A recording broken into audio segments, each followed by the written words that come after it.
L'info éco avec Capital.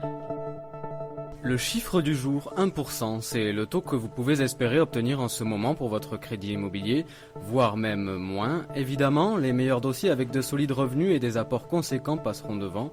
Mais rien n'est perdu. Prenons l'exemple d'un couple disposant de 3 000 € de revenus mensuels sans apport significatif. Il a réussi à négocier un taux de 0,98% sur 15 ans pour un logement à Lorient.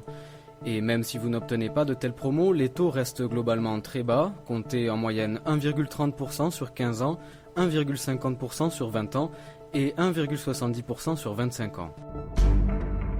Le coup de gueule est poussé par les présidents d'université. Ils s'inquiètent des lenteurs de la plateforme Parcoursup. 350 000 élèves ne savent toujours pas ce qu'ils feront à la rentrée prochaine.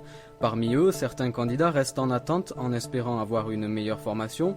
C'est en effet la différence entre APB et Parcoursup. Les étudiants ne hiérarchisent pas leurs vœux.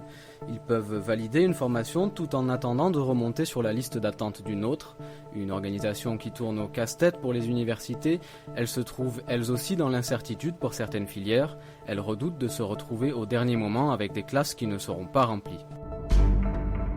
L'info pratique capitale qui va vous intéresser si vous avez l'habitude de commander des articles sur internet. Sachez que désormais rien n'oblige le gardien de votre immeuble à garder votre paquet. Un arrêté a été publié récemment au journal officiel.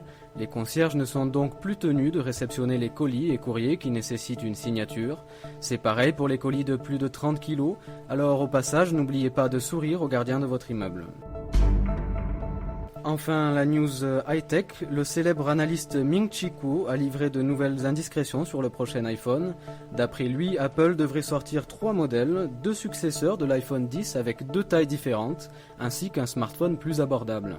Ce dernier serait vendu autour de 700 $. Il ne serait pas doté comme les autres d'un écran OLED, mais se limiterait à un LCD.